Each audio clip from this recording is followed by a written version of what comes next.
أعوذ بالله من الشيطان الرجيم. بسم الله الرحمن الرحيم. إذا زلزلت الأرض زلزالها وأخرجت الأرض أثقالها وقال الإنسان ما لها يومئذ تحدث أخبارها بأن ربك أوحى لها يومئذ يصدر الناس أشتاتا ليروا أعمالهم فمن يعمل مثقال ذرة خيرا يره ومن يعمل مثقال ذرة شرا يره. صدق اللہ العظیم. رب ذوالجلال کا بے انتہا کرم، اس کا فضل اور احسان، اللہ تعالیٰ نے ہمیں روزہ رکھنے اور تراویح پڑھنے کی توفیق عطا فرمائی. دعا فرمائے اللہ تعالیٰ ہمارے روزے اور تراویح کو قبول فرمائے.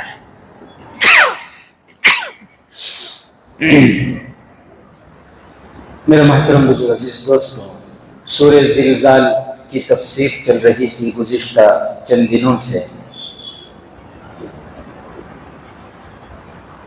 کل ہم نے یہ سنا کہ کل قیامت کے میدان میں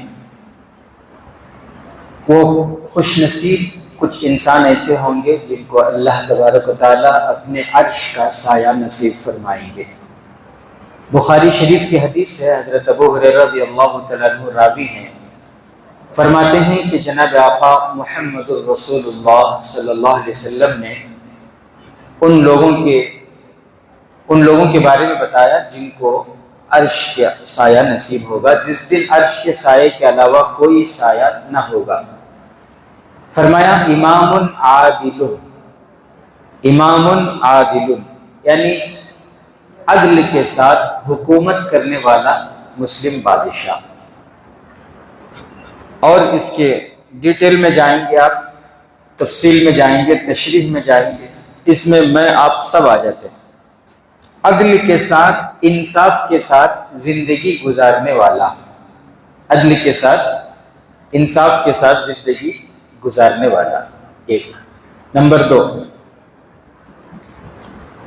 شاب نشأ فی عبادت اللہ، وہ نوجوان جوانی سے جو اللہ کی عبادت میں لگ گیا، جو جوانی سے ہی اللہ کی عبادت میں لگ گیا. اب ظاہر ہے جوانی میں اللہ کی عبادت کر رہا تو بڑھاپے میں ضرور کرے گا. جوانی سے ہی عبادت میں لگ گیا تو اس کو بھی کل قیامت کے میدان میں اللہ کے عرش کا سایہ نصیب ہوگا. رجل قلبہ معلق بالمسجد، وہ شخص جس کا دل مسجد میں اٹکا ہوا ہو. کل میں نے اس کی تھوڑی سی تشریح آپ کے سامنے کی تھی. مسجد سے ان کو محبت ہوتی ہے. جب وہ مسجد کو آتے ہیں، مسجد سے جاتے ہوئے ان کو کہیں کوئی دھاگا پڑا ہوا ملتا ہے، کہیں بال کے ٹکڑے، داڑھی کے ٹکڑے کہیں ملتے ہیں تو وہ اٹھا کر واویلا نہیں مچاتے. کون بھی صدر، کون بھی سیکرٹری، کون بھی یہ صاف کرنے ذمہ دار کون ہے، کیا کر رہی موزن صاحب تمہیں، وہ اٹھا کو کیا کرتی، جیب میں رکھ لیتی، پھر کہاں پھینکنا وہاں پھینک دیتی. صحیح بات. مسجد سے ان کو محبت ہے. اس کی علامت یہ ہے کہ وہ فارغ ہوتے ہی مسجد کو آنے کی کوشش کرتے ہیں. ہمارے سر کا نہیں، ہمیں ٹائم دیکھ لے کرتی. اب بھی خطبہ شروع ہونے میں حضرت کا ہوندے، بیان شروع ہوندے، بیان شروع ہو کو حضرت آکو، بیان شروع کر کو ختم ہو کو اب بھی خطبہ شروع ہونے اب جانا. بھئی آگے نا افطاری کر لیے نا، جیں گے جا کو مسجد میں بیٹھ کو ذرا قرآن پڑھیں گے، سنت پڑھیں گے، ذرا ذکر کریں گے. نہیں اب بھی کہاں 8:15 کتنے بجے شان 8:30 ہے، اب بھی 8:15 نا، اب بھی نازاں ہوئی سو. اب ایک ذرا خود کمر سیدھی کر لیجیے. وہ کمر سیدھی کرنے کے چکر میں یہاں فرض نمازی قضا ہو جاتی ہے، نہیں تو تکبیر اولا چھوڑی جاتی ہے.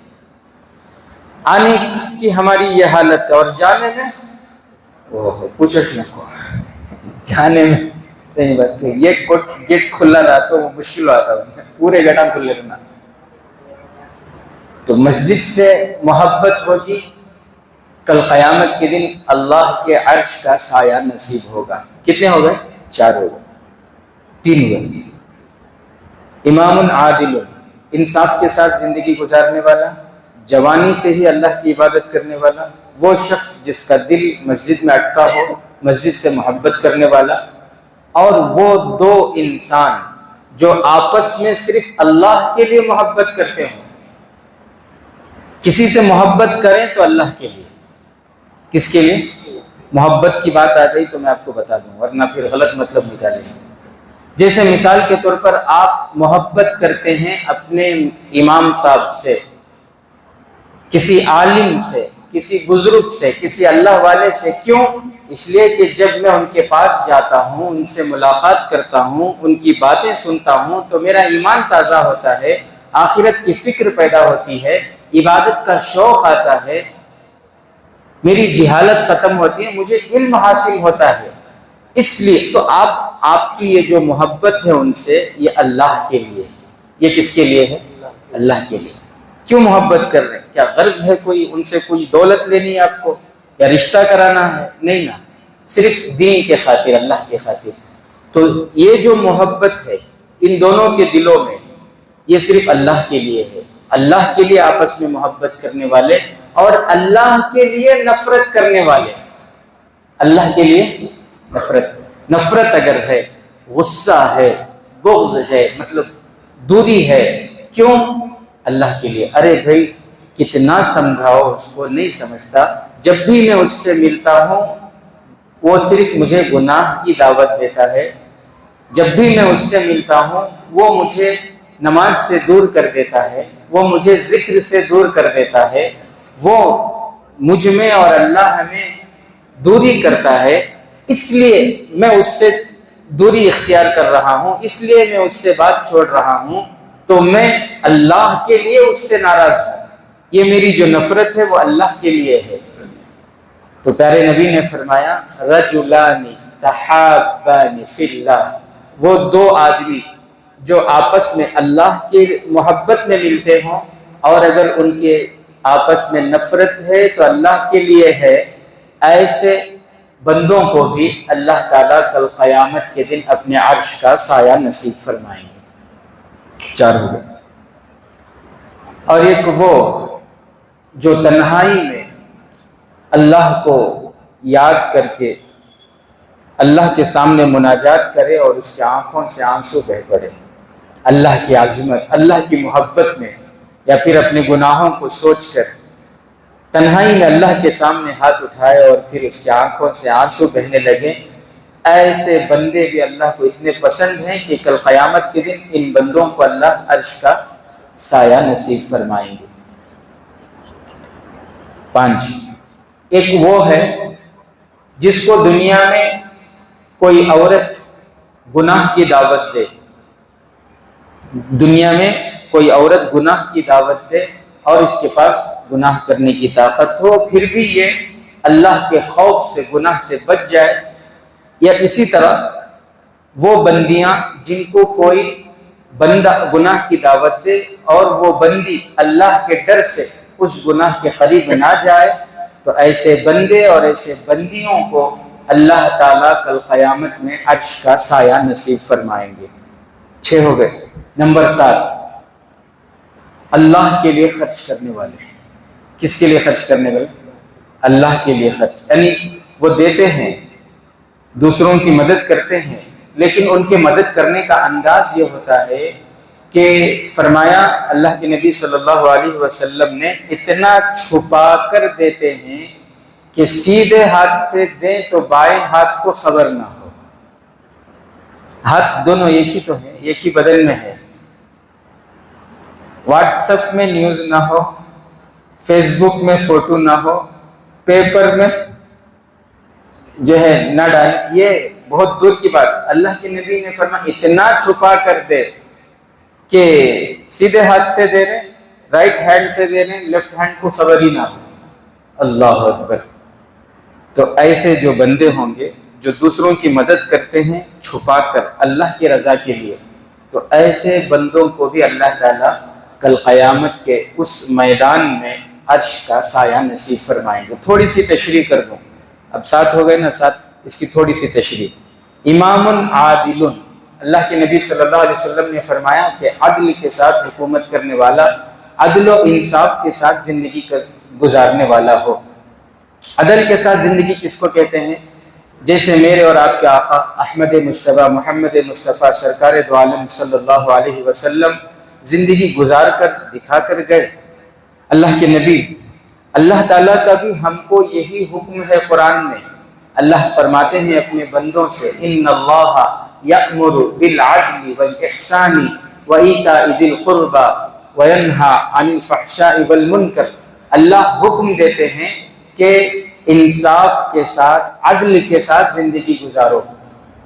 اور ایک جگہ اللہ نے فرمایا وَلَا يَجْرِمَنَّكُمْ شَنَآنُ قَوْمٍ عَلَىٰ أَلَّا تَعْدِلُوا اعْدِلُوا هُوَ أَقْرَبُ لِلتَّقْوَىٰ۔ کبھی کسی کی دشمنی، کسی قوم کی دشمنی تم کو ناانصافی کرنے پر آمادہ نہ کرے۔ اللہ، مطلب یہ ہے کہ اگر سامنے دشمن ہے، قرآن کی تعلیم یہ ہے کہ دشمن کے ساتھ بھی انصاف کا معاملہ کرو، دشمن کے ساتھ بھی عدل کا معاملہ کرو، یہ قرآن کا حکم ہے۔ میرے اور آپ کے آقا احمد مجتبیٰ محمد مصطفیٰ سرکار دو عالم صلی اللہ علیہ وسلم پوری زندگی عدل و انصاف کے ساتھ گزارے، پوری امت کو یہی تعلیم دی ہے کہ زندگی گزارو تو انصاف کے ساتھ، عدل کے ساتھ زندگی گزارو، کبھی کسی کے ساتھ ناانصافی نہیں۔ بخاری شریف میں یہ واقعہ ہے کہ ایک قبیلہ مخزومہ، ایک قبیلہ، وہ قبیلے کی ایک عورت نے چوری کی، قبیلے کی ایک عورت نے چوری کی، اور پھر چوری کی سزا اسلام میں کیا ہے؟ السارق والسارقة فاقطعوا أيديهما جزاء بما كسبا نكالا من اللہ۔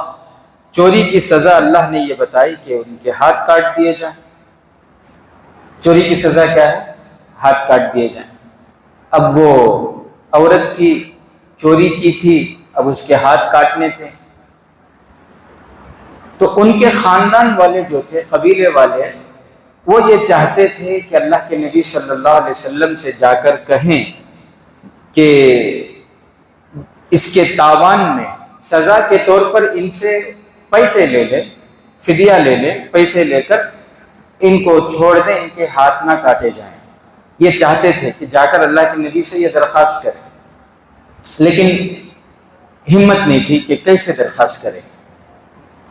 اب یہ جو سزا ہے چوری کی، یا شریعت کی جتنی بھی سزائیں ہیں، اس میں انسانوں کی فلاح و بہبود ہے، اسی میں امن ہے، اسی میں امن ہے۔ ورنہ اگر سزا، اب جیسے چوری کی سزا، اگر اس میں تھوڑی چھوٹ ہو، تھوڑی نرمی ہو، تو پھر کیا وہ چوری کبھی بھی ختم ہی نہیں ہوگی، وہ ملک میں کبھی چوری ختم ہی نہیں ہوگی۔ اگر چوری کی سزا ایسے سخت ہو تو پھر انسان چاہے کتنا بھی مجبور ہو جائے، مر جائے گا، لیکن وہ چوری نہیں کرے گا۔ کیوں؟ اسے پتا ہے کہ اگر میں چوری کروں گا، پکڑا جاؤں گا، میرے یہ ہاتھ کٹ جائیں گے، کون چوری کرے گا؟ بہرحال تو وہ خاندان، قبیلے والے یہ چاہتے تھے کہ اللہ کے نبی سے درخواست کریں، لیکن ان کے اندر ہمت نہیں تھی، کیسے درخواست کریں؟ تو انہوں نے سوچا کہ حضرت اسامہ بن زید رضی اللہ تعالیٰ عنہ، حضور صلی اللہ علیہ وسلم کے منہ بولے بیٹے زید، ان کے بیٹے اسامہ، حضور صلی اللہ علیہ وسلم وہ بچے سے بہت محبت کرتے تھے۔ بچے بولے تو چھوٹے لیے، انہوں 18 19 سال کے، ان سے بہت محبت کرتے تھے اللہ کے نبی۔ تو قبیلے والوں نے سوچا کہ اسامہ کو ہمیں بولیں گے، اسامہ جا کو اللہ کے نبی کو بولے تو سفارش ہو جاتی۔ تو ان کو بلا کر بولے، حضرت اسامہ حضور صلی اللہ علیہ وسلم کے پاس گئے، اور جا کر حضرت اسامہ نے یہ درخواست کی کہ اللہ کے نبی، کیا ایسا نہیں ہو سکتا کہ آپ جو ہے ان کے ہاتھ نہ کاٹیں، اور سزا کے طور پر ان سے جرمانے میں کچھ ہدیہ، کچھ پیسے جو ہے جرمانے کے طور پر ان سے لے لیں، اور پھر جو ان کو چھوڑ دیں؟ کیا ایسا نہیں ہو سکتا؟ جب انہوں نے یہ کہا تو اللہ کے نبی صلی اللہ علیہ وسلم کے کا جو چہرہ ہے وہ غصے سے سرخ ہو گیا، بالکل لال ہو گیا اللہ کے نبی صلی اللہ علیہ وسلم کا چہرہ.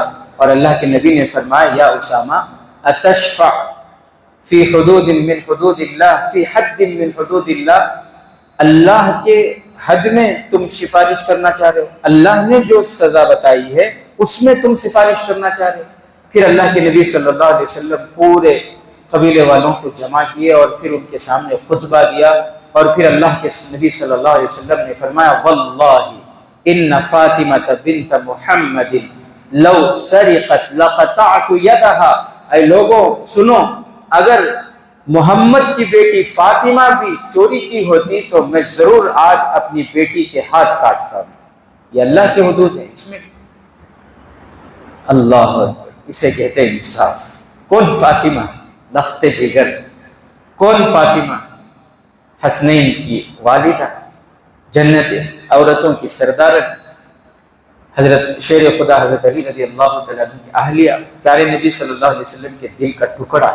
فرمایا کہ اگر وہ چوری کی ہوتی نا تو میں محمد اپنے بیٹی کے ہاتھ کاٹتا. میں اللہ نے جو حکم نازل کیا اس پر عمل ضروری. اللہ. تو میرے عزیز ساتھیوں، انصاف کے ساتھ زندگی گزار، اسے کہتے ہیں انصاف، اسے کہتے ہیں عدل. آج ہم لوگ خیال ہی نہیں کرتے. اب صحابہ کی زندگی دیکھیں، صحابہ بھی اپنی زندگی جو گزارے عدل کے ساتھ گزارے، انصاف کے ساتھ گزارے. کہیں آپ کو ان کی زندگی میں ناانصافی نہیں ملے گی، کہیں بھی نہیں ملے گی آپ کو ناانصافی. حضرت عمر فاروق رضی اللہ تعالیٰ عنہ کے دور میں بحرین فتح ہوا تو وہاں سے خوشبو، عطر، بہت سارا عطر آیا وہاں سے. تو حضرت عمر رضی اللہ تعالیٰ عنہ چاہتے تھے کہ کوئی عورت یہ عطر عورتوں میں تقسیم کر دے، گھروں میں تقسیم کرے، کوئی عورت تقسیم کرے، یا حضرت عمر رضی اللہ تعالیٰ عنہ کی خواہش. تو ان کی بیوی، حضرت عمر رضی اللہ تعالیٰ عنہ کی بیوی جو تھی عاتقہ بنت زید، انہوں نے کہا کہ میں تقسیم کر دیتی ہوں. حضرت عمر رضی اللہ تعالیٰ عنہ نے اپنی اہلیہ سے کہا کہ نہیں، آپ مت کرو، کسی اور کو. تو انہوں نے کہا کہ کیوں، آپ کو کیا لگتا ہے کہ میں انصاف سے تقسیم نہیں کروں گی، میں انصاف نہیں کروں گی، آپ نے کیا سوچا؟ تو حضرت عمر فاروق رضی اللہ تعالیٰ عنہ نے فرمایا کہ نہیں، اصل میں بات یہ ہے کہ آپ اپنے ہاتھوں سے تقسیم کریں گے، آپ کے ہاتھوں میں وہ عطر لگے گا، ٹھیک ہے؟ پھر آپ سب کو تقسیم کریں گے، آپ اپنا حصہ لیں گے، لیکن آپ کے ہاتھ میں جو عطر لگا وہ ہو سکتا ہے کبھی آپ اپنے کپڑوں میں لگائیں یا کہیں اپنے بدن میں لگائیں. یہ زائد حصہ جو کسی کو نہیں ملا، آپ کے اس میں یہ جو ذرہ آیا ہے، کل قیامت کے دن اس کے بارے میں اگر اللہ مجھ سے پوچھے تو میں کیا جواب دوں؟ اللہ اکبر کبیرہ. یہاں تو زمینیں دبا کے بیٹھے ہوئے ہیں، لاکھوں کے روپے کھا رہے ہیں. اللہ اکبر کبیرہ. یہ ذرے کا ان کو احساس ہے. اللہ اکبر کبیرہ.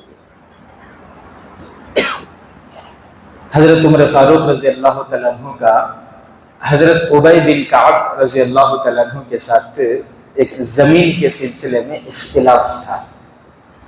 حضرت عمر رضی اللہ تعالیٰ عنہ کی وہ زمین تھی، حضرت ابی بن کعب رضی اللہ تعالیٰ عنہ کیا بولے کہ نہیں، یہ زمین میری ہے بولے. تو دونوں میں زمین کے مسئلے میں ذرا اختلاف ہو گیا. تو فیصلے کے لیے جو قاضی تھے حضرت زید رضی اللہ تعالیٰ عنہ، ان کے پاس گئے. امیر المومنین ہیں، بادشاہ ہیں. کون؟ حضرت عمر فاروق رضی اللہ تعالیٰ عنہ. اب چونکہ انہوں نے بھی کہا کہ ان کی زمین، تو پھر فیصلے کے لیے قاضی صاحب کے پاس، زید رضی اللہ تعالیٰ عنہ کے پاس. جب وہاں پہنچے تو حضرت زید رضی اللہ تعالیٰ عنہ احترام میں حضرت عمر رضی اللہ تعالیٰ عنہ کو فرمایا کہ آپ ادھر آ جائیں. کیا فرمایا؟ حضرت عمر رضی اللہ تعالیٰ عنہ نے فرمایا یہ تم نے سب سے پہلی ناانصافی کی. جھگڑا ہم دونوں کا ہے، اختلاف ہم دونوں کا ہے، ہم دونوں ایک جگہ بیٹھیں گے، تم مجھے وہاں بٹھاؤ گے، پھر انصاف کیا کرو گے؟ اللہ. ہمیں تو کیا کہ معاملہ رہا تو روڈیزم کرتی ہیں، ہمیں ذرا لنکا ہے تو کیا معلوم نہیں مجھے، کہاں لنکا ہی، کہاں کیا کرنا پورا کر کو چھوڑ دوں گے. امیر المومنین ہے لیکن اللہ کا کتنا ڈر خوف ہے. دیکھو اللہ اکبر. اس کے بعد معاملہ ان کے سامنے پیش ہوا۔ اب یہ ہے کہ جس نے دعویٰ کیا اس کے لیے ضروری ہے کہ وہ گواہ پیش کرے، ثبوت پیش کرے، اس کے لیے ضروری ہے۔ اگر وہ ثبوت پیش نہیں کر سکتا تو پھر جن کی زمین ہے ان کو چاہیے کہ وہ قسم کھائے۔ تو انہوں نے پوچھا کہ آپ کی زمین ہے، اس کے لیے آپ کے پاس کیا دلیل ہے؟ حضرت ابی بن کعب نے کہا کہ دلیل تو کچھ نہیں ہے۔ تو اب حضرت عمر کو قسم کھانا ہے کہ یہ میری زمین ہے بول کر، تو حضرت زید رضی اللہ تعالیٰ عنہ نے حضرت ابی بن کعب سے کہا کہ میں آپ سے درخواست کروں گا، امیر المومنین ہیں، ان سے قسم نہ لو، امیر المومنین ہیں، ان سے قسم نہ لو۔ حضرت عمر رضی اللہ تعالیٰ عنہ نے فرمایا نہیں، اصول ہے، اصول ہے، اس میں یہ جو ہے جھجکنے کی کوئی ضرورت نہیں ہے۔ پھر حضرت عمر رضی اللہ تعالیٰ عنہ قسم کھا، اور پھر حضرت عمر جاتے ہوئے فرمائے زید تم انصاف نہیں کر سکتے، جب تک تمہاری نظر میں امیر المومنین عمر اور عام انسان، جب یہ دونوں کو تم ایک نظر سے نہیں دیکھو گے تب تک تم انصاف نہیں کر سکتے۔ اللہ اکبر کبیرہ۔ تو میرے محترم بزرگ دوستوں، وہ لوگ جو زندگی گزار کے گئے انصاف کے ساتھ، عدل کے ساتھ زندگی گزار کے گئے، ایسی ہی زندگی گزارنے کا اللہ تعالیٰ نے مجھے، آپ کو، دنیا کے تمام انسانوں کو قرآن میں حکم دیے ہیں۔